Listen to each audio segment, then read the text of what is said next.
This is the Sixth Man Show, an Orlando Magic podcast, with your hosts, Luke Sylvia and Jonathan Osborne, covering all things Magic basketball. By fans, for fans. Go Magic!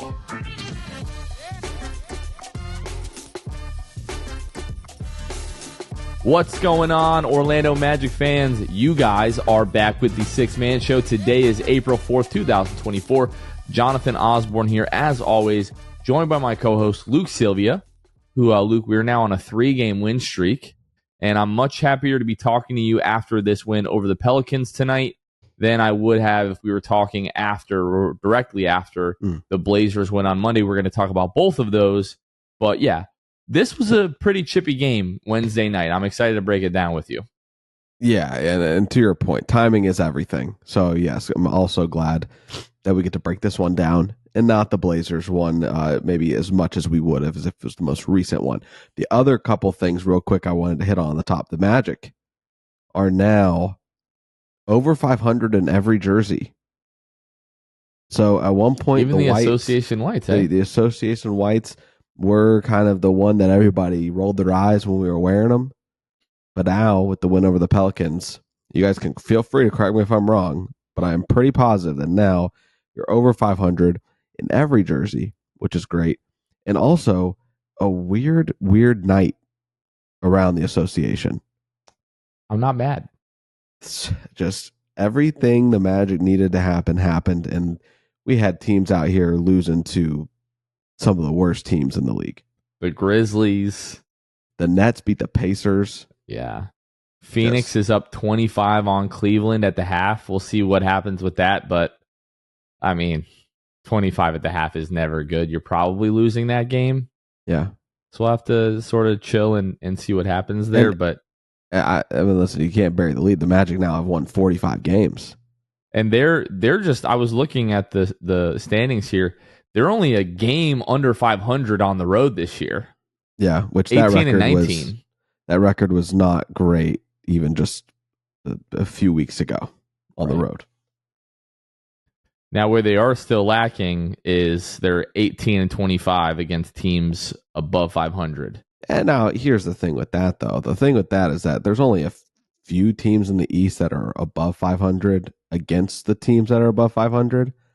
So, while, yes, it looks bad record-wise, you also still have to take into account that majority of the East is below 500 against essentially good teams, above 500 teams. So, not too worried about that, but I mean, we'll see we'll see how it continues once the Magic play an above 500 team in the playoffs, I guess. Yeah. Really quick, folks, next episode of the Sixth Fan Show will not be filmed until April 14th. That is Fan Appreciation Night. That's the Magic's last home game of the season versus the Milwaukee Bucks. So if you plan on being at that game, which you should be, it's Fan Appreciation Night. It's the last home game of the regular season, at least. The Magic have all, I believe with the win tonight, they have guaranteed that they will at least host the 7-8 game. Like if they fall into the 7-8 game, I believe they would host it at this point. If not, they're very, very close. I think maybe one more win might do that for the Magic. So it looks like we're almost guaranteed to have home postseason basketball in Orlando. And yeah, the Magic, they should finish top 6. By all accounts, they should finish top 6, should guarantee themselves a series, which, again, going back to the beginning of the season, all of us would have taken that. So if you're going to be in the building April 14th after the game, find Ben right outside Kia on Church Street there, filming the next episode of the Sixth Fan Show. And Luke, I think it was last night on TNT, it would have been a Tuesday most likely, Shaquille O'Neal said that in a 4-5 matchup between the Knicks and the Magic, he would pick the Magic to sweep the Knicks, and then he immediately started singing the Orlando Magic theme song, which leads me to believe that he doesn't totally believe that, but it was fun to hear him say that. But I don't appreciate the fact that he's giving the Knicks like bulletin board material, and it low-key feels like he's trying to jinx us, because we all know Shaq is like a low-key hater. Yeah, he wants it to all be about him when you talk about the Orlando Magic. I don't think that he likes... Doesn't he, though? He loves it. He loves it only when he is the center of the conversation about when it comes to the Magic. So yeah, I listen. Nobody in their right mind thinks the Magic are going to just outright sweep the New York Knicks. It's all for TV and maybe the excuse to sing the song, because let's be honest, we all like an excuse to sing the song. So it's funny, it's good TV, riles up the Knicks fans a little bit, but I don't think we believe that at all. If it did, though, you would have two less friends for certain. Yeah. You'd be making Craigslist ads looking for new friends. It would just be me in the group chat for sure. It'd be me talking to myself, and they will have blocked me a long time ago. Okay, let's go to the state of the Magic here. This week, the Magic are 2-0 to start the week with wins over Portland and New Orleans. Luke, you said 3-1 on the last episode. Do you want to change that now? We've got Charlotte and Chicago coming up here. Does it feel like a 4-0 week yet, or are we going to drop one of those? It's getting there. I might be. I don't know. I would like to say logic would say the Magic go 4-0 this week. You know what that would mean? You lose both of them. No. If they go 4-0, do you know what that means? That'd be a 5-game win streak. You're making a trip to Walmart and picking up some Fruit of the Loom white T-shirts to rip off. Yeah. Mm-hmm. The Magic currently sit fourth in the Eastern Conference with a record of 45-31. Crazy to say that out loud. They are 15 games back of first place Boston, just 2 games back of Milwaukee. They're 1 game back of Cleveland. If that result that we talked about a moment ago with the Suns, they're up 25 right now on the Cavs at half. If that result holds, the Magic will be a half game back and will be 1 game back in the win column of the 2 seed. Now, the way that tiebreaker between the Cavs and the Magic would work, would the Magic, I believe, have to win their division to have the tiebreaker over the Cavs. If the Magic don't win their division, then, they most likely won't be tied with the Cavs, but they would not hold the tiebreaker in that scenario there. So we want the Magic to finish higher than the Heat, win their division, and if they finish tied with the Cavaliers, then the Magic would win that tiebreaker due to being a division winner. I also want to add here, my buddy that we were just alluding to, Danny, Knicks fan, he was like, hey, Luke, do you know what the tiebreaker would be if the Cavs, Magic, and Knicks all finish with the same record, because everything's going against each other, right? But what I told him was, and what I looked and found, is that it looks like if there is a 3-way tie, that it is just straight, the first tiebreaker is just best in their division. So, and that goes for against the Knicks and the Cavs as well. So in that case, you'd be looking at the Magic having the tiebreaker if there was a 3-way tie over all of them. Sorry, losers. So hope it doesn't come to that for your sake. Yeah, but that would be pretty nice. Yeah, and obviously that being said, because the Knicks are in a division with the Boston Celtics, so yeah, that's the kicker there. They're definitely not winning a division at all. The Magic are now 1 game up on the New York Knicks, 2.5 games up on Miami and Indiana, 4 games up on Philadelphia, who just recently got Joel Embiid back. On the season, the Magic are 23rd in the NBA in offensive rating with an offensive rating of 112.9. They are 2nd in the NBA in defensive rating with a defensive rating of 110.5. They are 11th in net rating with a net rating of 2.5. Post All-Star break, the Magic are 19th in the NBA in offensive rating, 1st in defensive rating, 4th in net rating. Looking at the injury report, just Caleb Houston. He missed Wednesday's game versus the Pelicans with the right ankle sprain. Seems like they're just sort of trying to manage that, trying to get Caleb healthy.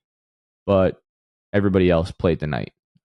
Everybody was healthy enough to play tonight, I should say. Still no Anthony Black, Goga Batadze, Kevon Harris, and Admiral Schofield. As Jet Harris, I believe, again, is with the Osceola Magic, who are getting ready to start their playoff run, I believe, Friday. So if you're in the area, if you're near, I think it's Heritage Park, I believe. If you're in the area, you're free Friday night to go to that game. The Magic finished first, or the Osceola Magic finished first in the Eastern Conference in the G League. And they're primed to make another deep run there. So go out and support the Osceola Magic if you're in the area. Luke, I want to go back to Monday night, the win over the Portland Trailblazers. which after that game, if anybody, watches like the little post-game videos that I put out really after every game, I was as unhappy about a loss or was unhappy about a win. I almost said loss because it truly felt like a loss. I was unhappy after that win as I can ever remember at the Magic winning a game. And what that comes down to is just like we've been talking about this standard. The team has been talking about this standard all year long. And the Magic didn't really come close to playing to that standard Monday night. Now, they had a 15-point lead in the third quarter, and the team even had a 9-point lead with 3 minutes, 4 seconds to go on a Franz Wagner free throw, and one, put them up again 9 with 3:04 to go. And then the Blazers hit 2 straight threes to cut the lead to 4 with 1:19 to go. Jalen Suggs makes a couple of free throws. Scoot Henderson hits a layup to make it a 3-point game with 1:07 to go. DeAndre Ayton makes a layup with 37 seconds left to go to make it a 1-point game. Paolo misses a wide open three from the left corner with 16 seconds left. Blazers get the ball back, and DeAndre Ayton misses a wide open 12-foot baseline jumper, which he had been making seemingly the entire night, which would have given the Trailblazers the lead. And it felt like the Magic deserved to lose this game, the way that they gave their lead up that they had in the third quarter, and then the way they had the 9-point lead with 3 minutes to go and just watch that vanish over the last couple of minutes there and weren't able to get a basket at the end to sort of ice this one. Had the Magic lost this game, it probably would have been the worst loss of the season, just given the opponent, given the fact that they had lost by 60 to Miami a few nights ago, and due to the fact that you had a double-digit lead at home over a really, really bad opponent when you've been sliding recently in the standings and you need to get wins to create some space there. Magic were lucky, just flat out lucky to come out with a win in this one. We would probably spend a lot more time harping on this and harping about some of the issues from this game, Luke, had this been the most recent game or had this been a game that the Magic lost. This time of year, you just have to be happy that you get away with a W. And Jamal Mosley, to his credit, which I don't ever remember him doing this in his time as the Magic head coach, very Steve Clifford-esque, just coming out before any questions were asked, just sort of gave an opening statement and really lit into this team in a way that I haven't seen him do before, just talking about, hey, we talk about a standard. We did not play to our standard tonight. He's been very, very careful with criticizing his team, at least publicly, in his time here. But it seems like what we've been talking about, it's time to stop worrying about feelings. It's time to worry about winning games. And him sort of ripping them publicly for not playing to the Magic standard, I was all for that. And when we go to talk about this game from tonight, this Pelicans game, it seems like they took that to heart and responded really well tonight. Thankfully, because that game against the Blazers, like you said, it felt like a loss. And the only reason that you're able to walk away from that with any bit of positivity is knowing that it actually went down in the win column, where every game is pivotal. But the place that the Magic really disappointed me in this one was in the paint. You're playing against a Portland team who is one of the worst teams in the league at protecting the paint, and this is supposed to be where you thrive because you can't shoot threes very well. This is where you're supposed to capitalize against these teams that struggle mightily. They give up 54 points in the paint a game, and the Magic come out and they only score 44. Whatever a team's average points in the paint allowed is, the Magic should be at least 4 or 5 points over that every game because they're above average at getting in the paint and scoring from there. And you couple that with playing a team that's just terrible at doing it, at protecting it, you have to capitalize. That's one area of this game that frustrated me a lot. But you also had 16 turnovers. That's inexcusable against a team that you were favored by 17.5 points in this one. And you're just careless with the ball all game, continuously throwing it away. And ultimately, it helps lead to the fact that Portland shot 90 times and you shot 76. A 14 field goal discrepancy. You should lose any game that there's a 14 field goal attempt discrepancy. You don't even eclipse 80 shots. They get 90. And those were the two most glaring things. But overall, man, I mean, Paolo has to play 36 minutes in this one. Should be a night where Paolo's able to get the night off early, much like what we saw against Memphis and Orlando just a couple nights prior. Gary Harris plays 35. It stunk because our starters were good enough. And they were able to hold their own, but the bench was just terrible. The bench was awful. Collectively, they were awful. So, it's at this point in the year, too, you already know what your shortcomings are, which is why we do say things like, oh, just get the win. But these games make it so much harder to just think about, oh, we got the win, because this team looked legitimately atrocious at multiple parts in this game against a Blazers team who they're done. Their season's over. You should be able to blow the doors off these guys. But you let Delano Banton come in there and 26 points. She shoots 8 threes, makes half of them. Ayton's going to do what Ayton does. He's going to be able to do that. And, dude, I really did think that field goal, mid-range field goal attempt was going in, by the way. I think we all did. Lucked out there. So shout out DeAndre Ayton for missing that one for us. But there were so many pain points in this game that it didn't even feel real. Yeah. 23 second chance points. I don't know if we had really mentioned the offensive rebounds, but the Magic give up 11 offensive rebounds to Portland, again, which leads to 23 second chance points. You talked about the 15 turnovers, which led to 19 points off turnovers for the Trailblazers. And that was really the difference in the game, like the offensive rebounds and the turnovers, which led to those extra possessions and those extra field goal attempts from the Blazers. I guess the Jalen Suggs sort of Scoot Henderson play at the end which sort of led to the ball like squirting out to DeAndre Ayton was ruled like an incorrect no call by the last 2-minute report. But like, how many times have we seen those sort of go both ways this year?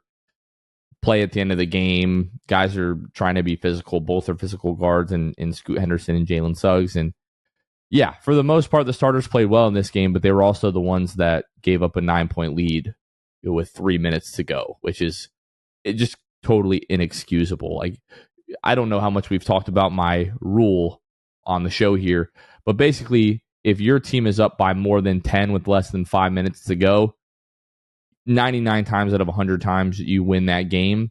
And if you're up 9 with 3 minutes to go, like the statistical probability of you winning that game is probably even higher. So the fact that, again, we just came like that DeAndre Ayton wide open mid-range jumper from going into losing this game was really disheartening. Like, you hear this team talk again and again and again about how they want to be in this position and how they know what they have to do and they know their identity. And nights where it's just like, yeah, we just really forgot what our identity is. Like, we didn't take this team seriously and it almost cost them. But to hear Jamal Mosley again after the game talking about the standard, and Jalen Suggs talking about how like Jamal Mosley came in after the game and basically like, leaned into them about the way that they played. It's good to hear that. And it was like, okay, well, how are you guys going to respond now? And that's really most important. We'll go ahead and we'll talk about the Pelicans game from Wednesday night in just a moment here. Before we do that, I want to give a quick shout out to our patrons. Our patrons are the folks that help make each and every episode possible. Whenever we have brand new patrons, we make it a point to give them a very special shout out. We have 3 new patrons this week. We have Loyal Since 92 Jeff, who joined at our All-Star tier. We have David Duffy, who joined at the Elite tier. And then we have this individual right here who created a name because they hate me and they want to hear me attempt to say this every single episode. It's Smith's Sheiks Ship Sinks at the Elite tier.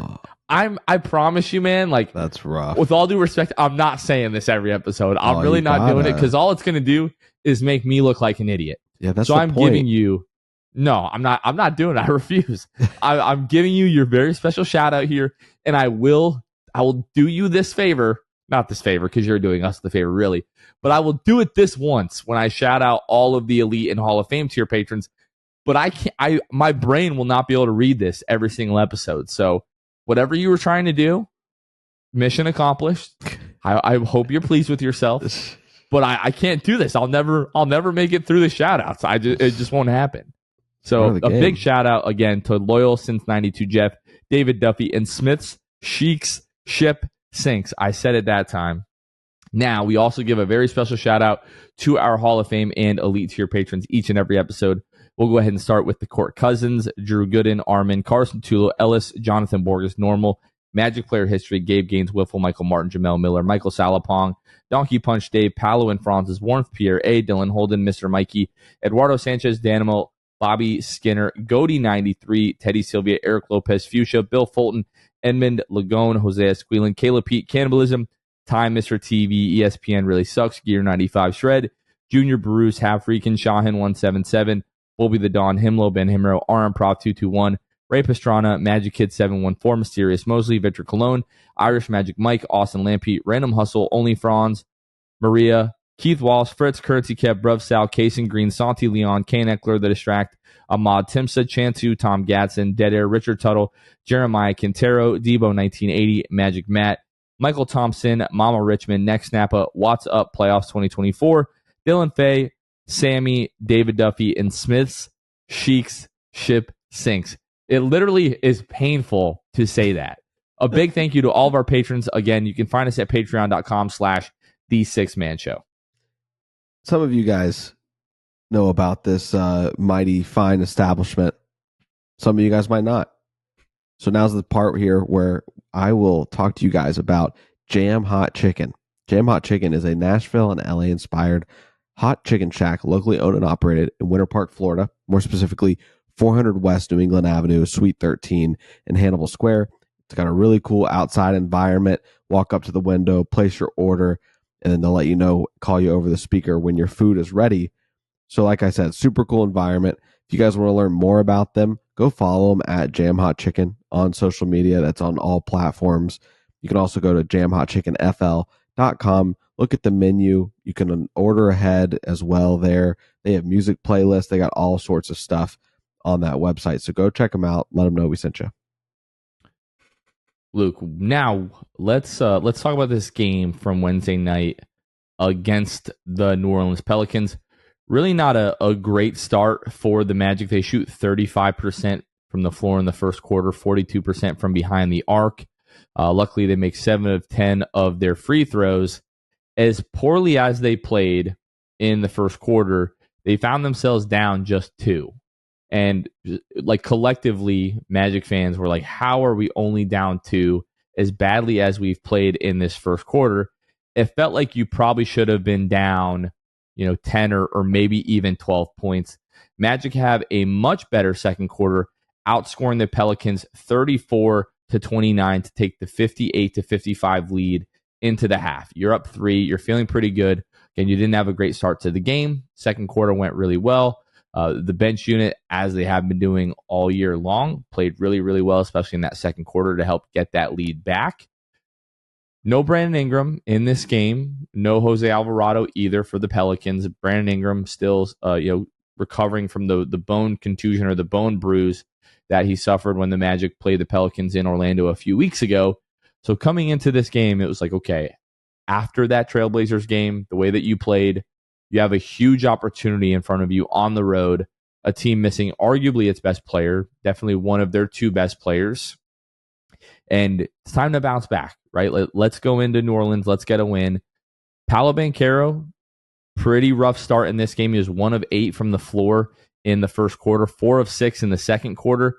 Finished the first half with 18 points, 3 rebounds, 3 assists, 5 of 14, but 7 of 9 from the free throw line. Didn't really have it going, but was doing a good job of staying aggressive, putting pressure on the Pelicans defense, and getting to the rim.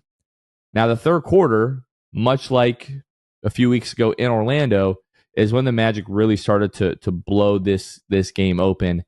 They were up. What did I say? They were up 5, or they're up 3 headed into the half, and they outscored the Pelicans by 12 in that third. Took a 15-point lead into the fourth quarter. This was a chippy game. Like from the first couple of minutes in the first half, like Herb Jones just full on shoves Jalen Suggs out of bounds.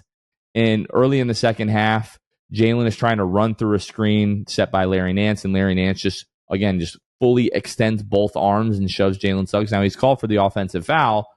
With a few minutes left in this game, Jalen Suggs is running down the lane. I think he got the ball from Paolo Banchero. He's driving to the rim, and he gets stuck in between, I think it was Herb Jones and CJ McCollum. CJ McCollum comes over, Luke, and literally doesn't make a play on the ball, just drops his shoulder and drives it right into Jalen Suggs' ribs. Jalen never even secured the pass as he was running down the lane. He was sort of bobbling that. Somehow the referees called a travel on Jalen Suggs and then did not call a foul on CJ McCollum, who after he levels, that's not an exaggeration, after he levels Jalen Suggs, puts his hand up in anticipation of the foul call. At the very minimum, that should have been a technical foul. You probably could have called that a live ball foul. That probably could have been a flagrant. A lot of chippiness in this game. Pelicans were almost like head hunting Jalen Suggs, it seemed like. And the Magic keep the lead throughout the fourth quarter. Wasn't ever really close in the fourth quarter. Pelicans made a little bit of a run at the end. But then the last couple of minutes, like 3 different players for the Pelicans. I think it was Herb Jones, maybe Trey Murphy, and Dyson Daniels. Like 3 of their guys get ejected with like 8 seconds left, just going at the refs. When it's like, you guys are the ones that the entire game have been taking cheap shots at the Magic, specifically Jalen Suggs. No, there was some confusion to start the second half with Gary Harris sort of like trying to make a play on the ball, but slips, and it looks like he's diving at Zion Williams' legs, and he falls over, and they sort of seem to get over that. But the CJ McCollum play, to me, Luke, it felt like retaliation for that play on Zion Williamson is what it felt like to me. But to see Pelicans fans like complaining about the officiating in this game was laughable. Great response for the Magic. Like to come into this game, hostile environment is what it turned into. On the road, after that game against the Trailblazers from a couple of nights ago where they didn't play to their standard. Didn't have a great start to this game, but found themselves as the game went on and just gutted out a tough, gutsy win on the road in a very physical game that this was Wednesday night. The game was physical enough that the refs had to start blowing their whistle way more. And I talked about it on the last episode, but you've seen the decline in free throw attempts per game for teams because the NBA has put the notice out, hey, time to start gearing up for playoff basketball where we let it be a lot more physical. But the Magic and the Pelicans apparently took it too physical for their liking because the Magic shoot 30 free throws to the Pelicans 28. And for context, the league leader in free throws attempted per game is the Milwaukee Bucks and the Orlando Magic at 24.5. So, and we've seen it, at this point, you're lucky to be shooting 20 free throws in a game right now. So for the Magic to get to the line that many times, and the Pelicans as well, shows you that this game got physical enough that the refs were like, okay, we have to take this game back and not let it get out of control. And they were blowing the whistle a lot more tonight. But yeah, after the first quarter, Paolo Banchero shooting, 1 for 8. First half, he shoots 5 of 14 from the field. And even though the Magic scored 34 in that second quarter, I just desperately wanted to see someone get it going in the second half. And thankfully, for the Magic's sake, there in that second half, you have your 2 guys step up. They answer the bell, right? Franz Wagner, 6 of 9 from the field. 2 of 4 from 3. How about that from Franz Wagner? 19 points in the second half. Paolo Banchero, 5 of 10 from the field.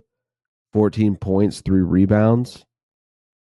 So those guys, like I said, they were there to answer the bell there, and I was just super proud of the way that this team fought, given the away record, and given the way that we've seen them struggle as of late when it comes to these, playoff caliber teams. This wasn't going to be an easy game. It never was going to be, because the Pelicans are fighting for their lives to stay in the 6th spot. I had my buddy who's a Kings fan text me before the game. It was like, please win tonight. I said, I'll do the best I can. I can only do so much. But now the Kings find themselves only a half game behind the New Orleans Pelicans. They're trying to obviously get into that 6th spot, and the Pelicans are trying to just hold on to it. This was a desperate Pelicans team, despite the injuries. And don't let anybody tell you differently. This Pelicans team is talented, even with the guys they had out. Favored in this one against the Orlando Magic, who were completely healthy. A lot on the line for this one tonight. And thankfully, the Magic found themselves on the right side of the results. You get the win, and then all of the teams around you that could have possibly played tonight all took losses, and potentially, what was it? The Cavs is the game that we're watching right now against Phoenix. They're down 21 headed into the 4th. That game was as close as 13 points at one point in the 3rd quarter. I was starting to sweat a little bit. But that's crazy. I would really hope that the Suns aren't going to blow a 21-point lead at home in the 4th quarter, but we'll see. Yeah, so we will see. And then at that point, you're a half game back. You're a half game back of the 3 spot. Yeah. Can we do this? Like, obviously, this is a great Pelicans game. It was a great win. It was a gutsy win. But like, can I just check in with you, like with my friend Luke? Like, bro, like it is April 4th. Yeah. There are what is it? 6 games left. 6. And we're sitting a half game back of the 3 seed. Barring disaster. Barring disaster, correct. Yes. Even with disaster, we're 1 game back of the 3 seed. Yeah. I think it would be a game and a half if they pull out the win. Yeah. It's ridiculous, if I'm being honest. It's crazy that we are in this situation at all. And Kevin being greedy for wanting the upper seed may finally be paying off, is what I will say. I don't know that the Magic will surpass and will become the 3 seed in the next few games. But what I will say, if the Suns, and this stinks because the listeners know what happened, so this all could be for nothing. But regardless, like you said, a game behind at worst. So this all still stands. The Magic have a pretty favorable upcoming 3-game stretch at the least, while the Cavs have the Lakers and the Clippers next.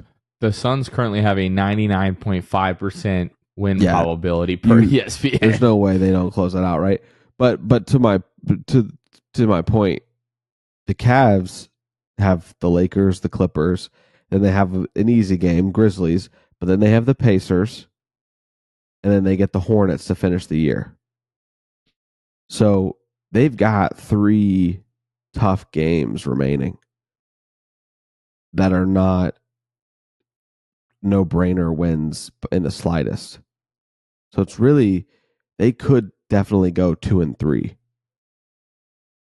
down the stretch here, while the Magic have the Hornets, the Bulls, and then you have a game against the Rockets as well. And then you've got the Bucks, Sixers, Bucks, which is that last final stretch we've talked about so much. But I think, if the Cavs keep slipping and the Magic keep winning, those games against the Bucks are going to be interesting too. Oh my gosh. Like, you could go into the last 3 games of the season back like a game or 2 of Milwaukee, and both of those games having legitimate playoff implications. And like, not like, oh, if we beat them, then we'll be 4 and they'll be 3 or whatever. Like, no, if we beat them, both of those games, Like we could go into the very last game of the season. We could go into April 14th. Fan Appreciation Night, the Magic's last home game of the season, Milwaukee's last game of the season. We could go into that game with the 2 seed on the line. That is absolutely possible right now. And it's not just the fact that you've got that 2 seed on the line. It's the fact that you're fighting for the tiebreaker. And to this point, the Bucks and the Magic have split. You've got 2 more games, Jonathan.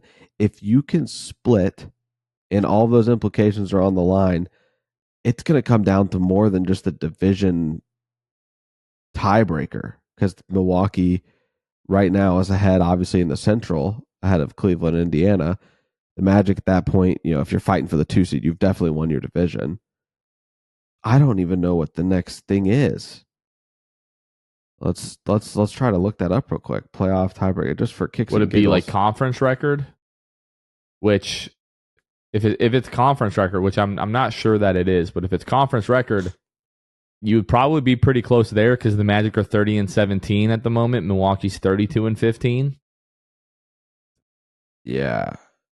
Oh, better winning percentage against teams in your own division. Oh, that's only if the tied teams are in the same division. So that wouldn't be the case. Better winning percentage against teams in your own conference. Yeah. That's the final answer. It's getting pretty close. Against teams in your own conference, man. Well, while we're here, let me just look at that. We have the quick. same amount of wins as the Cavs, same amount of wins as the Knicks. Milwaukee. No, let's see. And we've got Charlotte and Chicago coming up there before Milwaukee. Right. Milwaukee is 32-15 in the conference. The Magic are 30-17. So those final couple games against Milwaukee, and then obviously Philly in that instance, those are all conference, down the stretch there. If you're fighting for the 2 spot, it is ridiculous that there's a potential that, we're going to come down to second and third and fourth tiebreakers. And on top of that, we're still...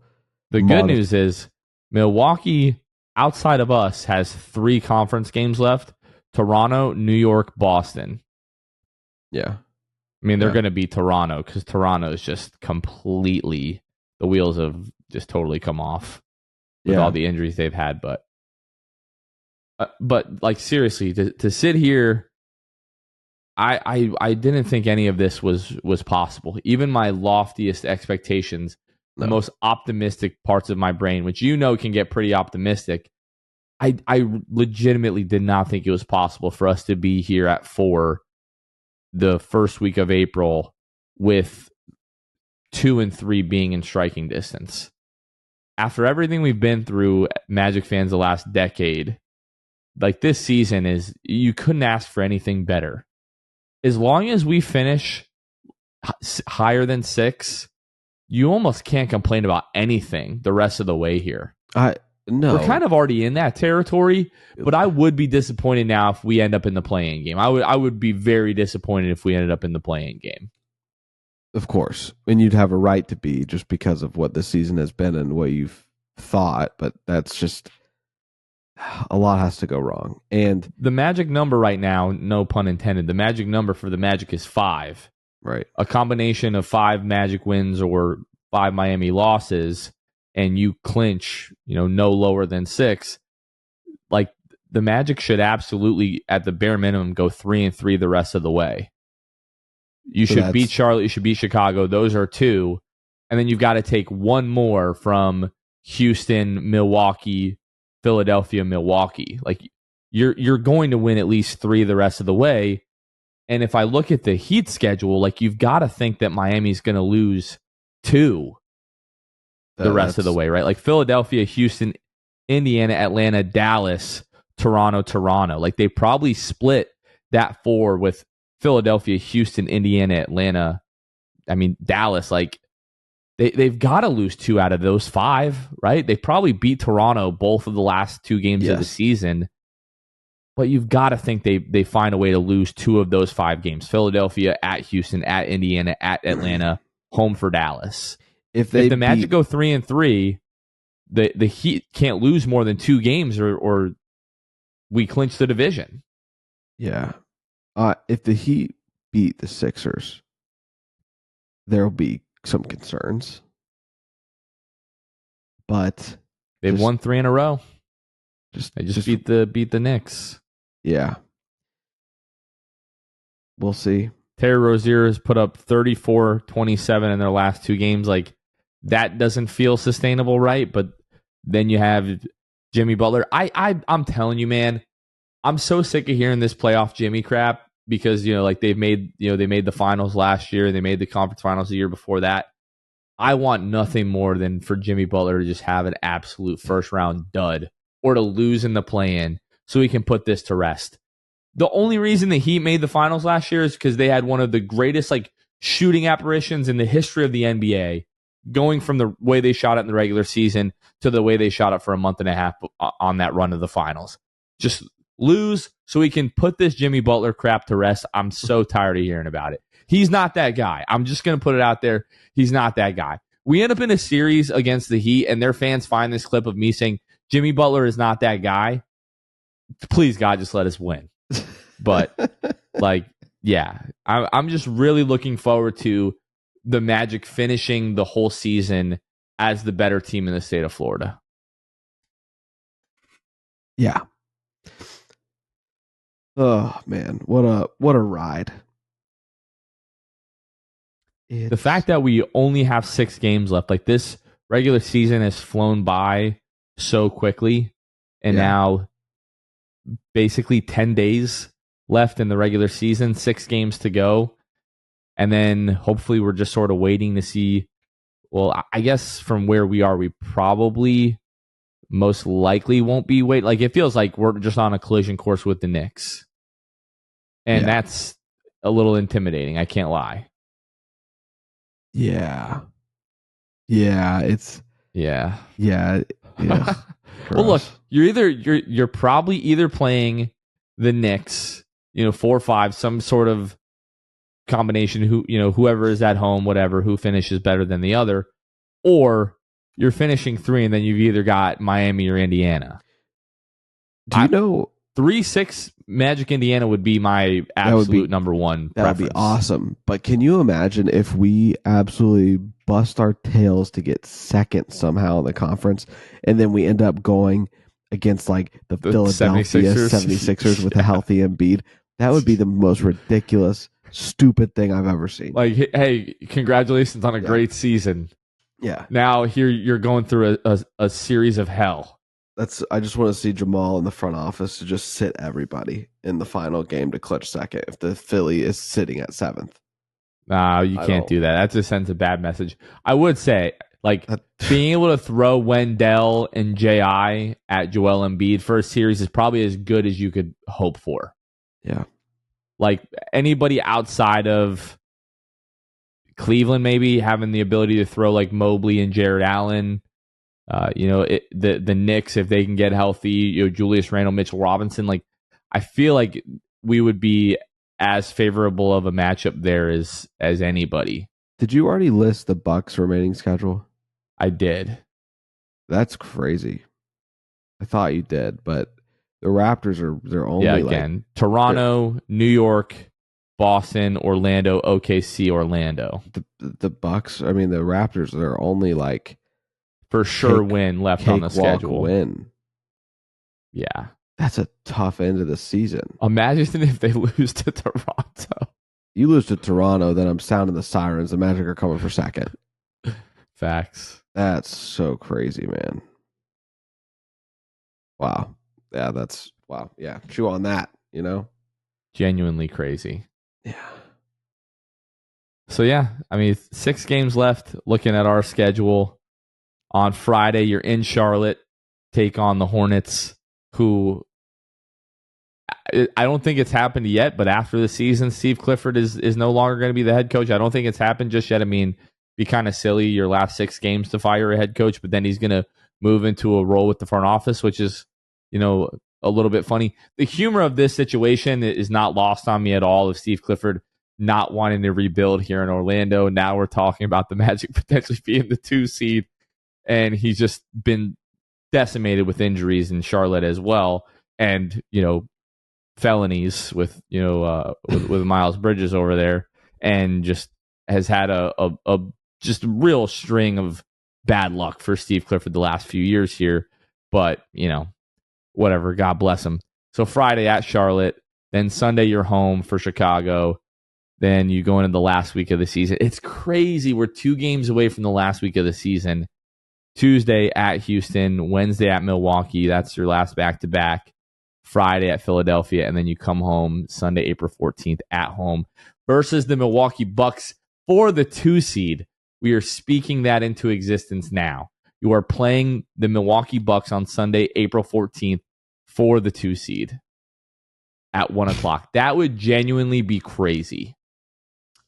I care. It's a big part of me that would want to be in the build. If that game comes down to the 2 seed, I will be in the building. Yeah, it's hard not to be. Hard to pass up.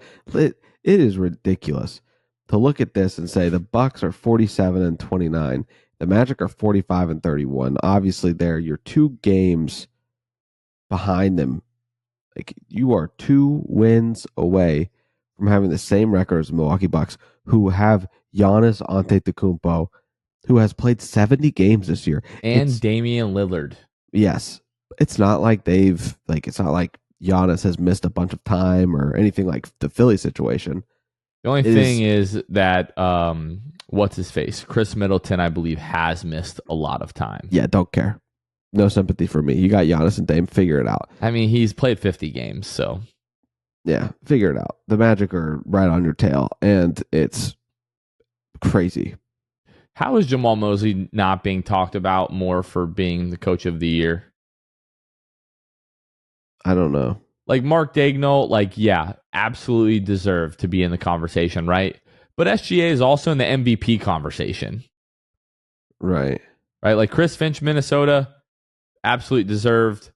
But Rudy Gobert is probably going to win Defensive Player of the Year. Like, yes, Paolo Banchero is an all-star. But, man, I don't understand how Jamal Mosley is not getting more noise for Coach of the Year.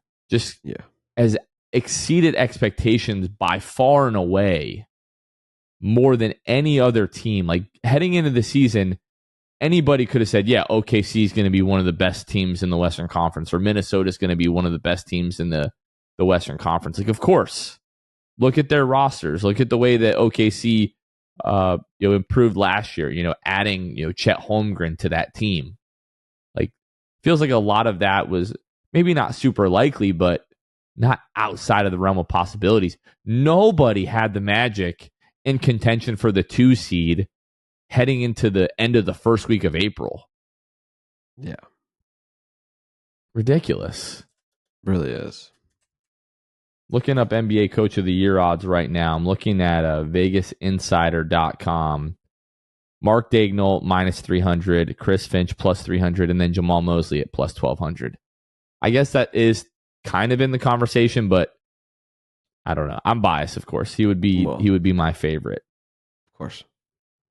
And I want to also look up NBA division winner odds because, I bet that early in the summer there. And the Magic are right now, according to DraftKings, the minus 340 favorites. And according to BetGM, they're the minus 350 favorites. So that's, with every night, Magic winning, losing, the Heat winning, losing. That's fluctuated a little bit. But right now, they're your betting favorites to win the division, which is really crazy to think about. Yeah, absolutely.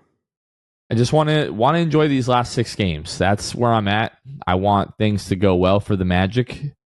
If you can finish 4-2 over these last 6 games, which I think is really possible, you pretty much guarantee yourself probably the 5 seed. So just do that. Take care of business. Beat Charlotte. Beat Chicago. Go all out. Like if you're worried about that back-to-back Tuesday, Wednesday, the 9th and the 10th, go all out against Houston. Win in Houston, and then you've got to split one of those last 2 games, at Philadelphia, home for Milwaukee, and you get to 4-2. and you're sitting there at 49 freaking wins. 50 wins is still not outside of the realm of possibilities. Like, probably unlikely. It is unlikely, as a matter of fact. But the fact that we have a chance to win 50 games still is nuts. Yeah, it is. Okay, anything else before we wrap this one up? Mm-mm. Okay, that's going to do it for this one, folks. Don't forget, after every Magic game, producer Kevin is live on YouTube hosting the post-game line presented by Rockham. Please be sure to tune into those. We had like 200-plus people in the chat tonight after the win against the Pelicans, and that's just going to continue to get even more crazy as we get into the playoffs. Really looking forward to the stretch run here and looking forward to the playoffs. Again, that's going to do it for this one. For Luke Sylvia, this has been Jonathan Osborne. You all have been listening to The Sixth Man Show, and we will catch you guys next time. See ya. Thanks for listening to The Sixth Man Show. Be sure to subscribe on iTunes and Spotify to get new episodes downloaded directly to your phone. If you enjoyed the show, please take a minute to give us a 5-star rating and a review. It helps out the show a lot. Follow us on Twitter, Instagram, and Facebook at Sixth Man Show. We'll catch you guys next time. Go Magic!